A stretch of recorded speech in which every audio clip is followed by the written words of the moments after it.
Il n'est pas facile de perdre tout ce que tu as, le peu que tu as. Éviter le rouge cramoisi, ses températures caniculaires et son cortège de catastrophes. Depuis 2015, l'accord de Paris est la boussole de l'action climatique, sauf que les effets du changement climatique d'origine humaine se font plus pressants. Sur ces bandes du réchauffement, chaque trait représente la température moyenne d'une année. Le bleu indique une année plus froide, le rouge une année plus chaude. Publiée en 2018, cette visualisation manque désormais de rouge foncé. Alors, que reste-t-il de l'accord de Paris ? Je regarde la salle, je vois que la réaction est positive, je n'entends pas d'objection. L'accord de Paris pour le climat est accepté. Les applaudissements des délégués de 196 pays saluent une avancée historique. Après 3 ans de préparation, 2 semaines de négociations et quelques nuits blanches, les négociateurs sont soulagés. Benoît Faraco en était, son job consistait à faire le lien avec les pays insulaires et moins développés, en première ligne du changement climatique, même s'ils n'y ont quasiment pas contribué. Et là, on avait presque l'impression de se retrouver dans un stade de football où notre équipe venait de remporter la Coupe du Monde, sauf que l'équipe, c'était l'ensemble des pays, avec un enthousiasme qui était vraiment celui de supporters d'un match de foot.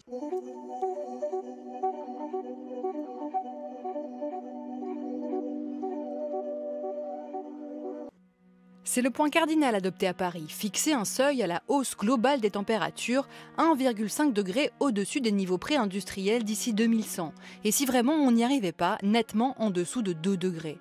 Au-delà, préviennent les scientifiques, les impacts du changement climatique menacent dangereusement la vie sur la planète. Pour y arriver, il faut réduire les émissions de gaz à effet de serre, jusqu'à ne pas en émettre davantage que ce que les forêts et les océans ne puissent absorber. C'est ce qu'on appelle net zéro, un objectif que l'UE doit atteindre en 2050. Et c'est l'autre acquis de l'accord de Paris. Le texte a créé des plans climat ou contributions nationales déterminées, une sorte de feuille de route fixée par chaque État qui doit être la plus ambitieuse possible, et ça a réussi, du moins en partie. À Paris, on savait qu'on n'était pas sur la bonne trajectoire. On était effectivement sur une trajectoire qui nous amenait à la fin du siècle à un réchauffement de 4 degrés avant qu'on signe l'accord de Paris. On a significativement inversé la tendance, à la fois parce que les États-Unis se sont engagés, la Chine s'est engagée, l'Europe, évidemment, qui elle est plutôt à l'avant-garde de ces sujets, a pris des engagements. Quand on a fait le bilan à la COP28 à Dubaï il y a 2 ans, les choses étaient claires. Effectivement, on n'est pas sur la bonne trajectoire.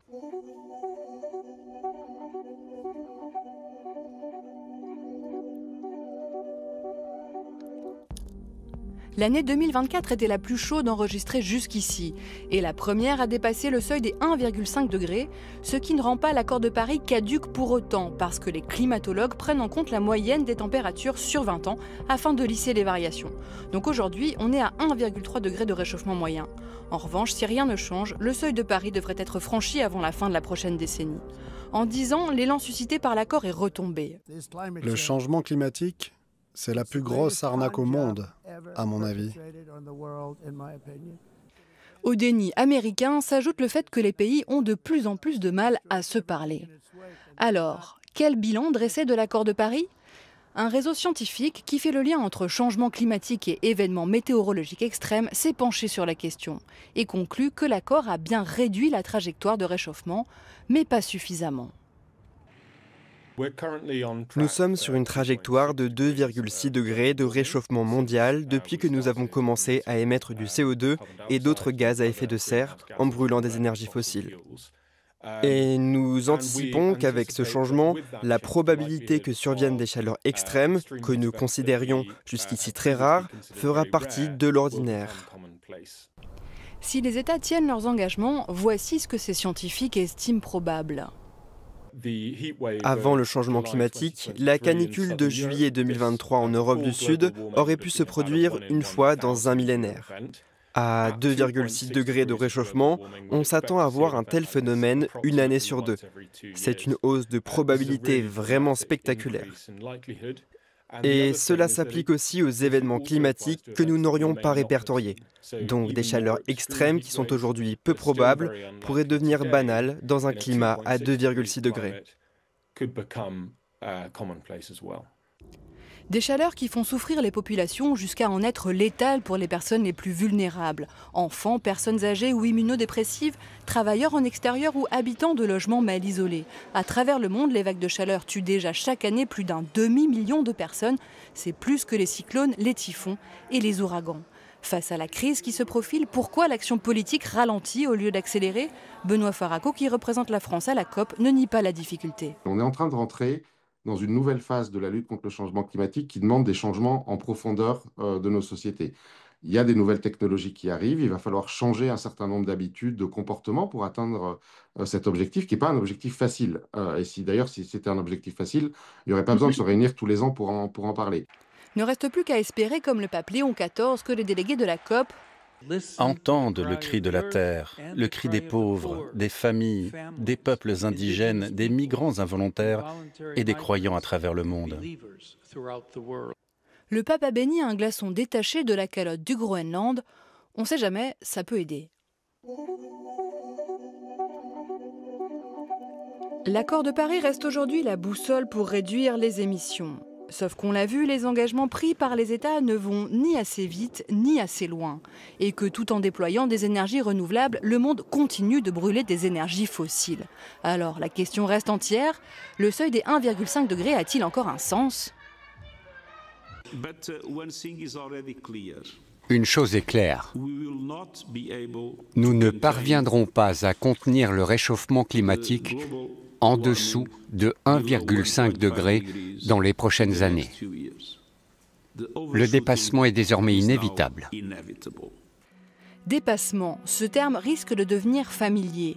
C'est l'un des domaines de recherche du professeur Schleusner à l'automne 2025. Il a rassemblé près de 200 scientifiques du monde entier près de Vienne pour plancher sur le sujet. Une première.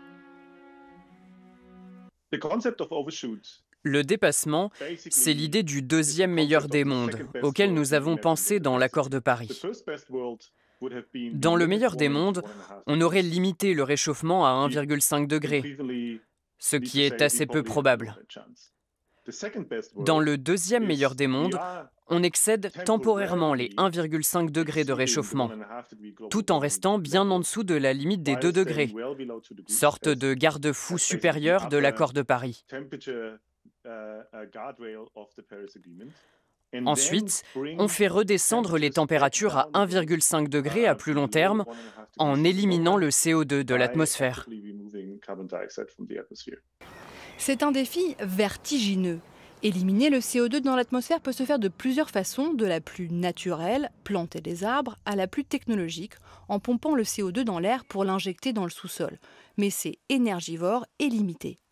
Attention, cela concerne les émissions passées. Il ne s'agit pas de compenser les émissions émises aujourd'hui en sortie d'usine comme le font les technologies de captage et de stockage de CO2. Et ce n'est pas non plus un permis pour polluer. Tout ce qui peut être évité doit l'être. Enfin, dépasser, ce n'est surtout pas renoncer. Le dépassement, ce n'est pas la fin de l'accord de Paris. C'est un échec, celui de rester dans le meilleur des mondes, comme nous l'espérions à Paris. Mais il faut redoubler d'efforts pour réduire les émissions à net zéro, puis net négatif pour réduire les températures à plus long terme. Les émissions négatives, c'est lorsqu'un pays parvient à stocker plus de gaz à effet de serre qu'il n'en émet. 3 pays au monde sont dans ce cas de figure, le Panama, le Suriname et le Bhoutan, qui ont tous en commun d'être peu industrialisés et très verts. En Europe, on en est très loin. Ainsi, le Danemark, qui pense ne plus émettre de CO2 en 2045, vise une réduction de 10% supplémentaire. Si nous étions restés dans le meilleur des mondes et que nous avions atteint net zéro à travers la planète dès le milieu du siècle, nous aurions pu éviter les pires impacts du changement climatique. Nous aurions progressivement évolué vers un monde où gérer la crise climatique était quelque chose que nous aurions accompli. Et maintenant, cela pourrait nous prendre beaucoup plus longtemps. Nous nous sommes engagés dans un chemin beaucoup plus long et plus difficile en entrant dans le deuxième monde. C'est ça le challenge. C'est ce monde d'après 2100 auquel réfléchissent ces scientifiques, sachant qu'on a déjà du mal à s'adapter à plus 1,5 degré, avec un constat simple. Moins loin on part dans le rouge, moins on aura besoin d'efforts pour revenir vers le bleu. Chaque fraction de degré compte. Or, une fois franchis les points de bascule de la planète, l'avenir de nos sociétés s'écrit en pointillés.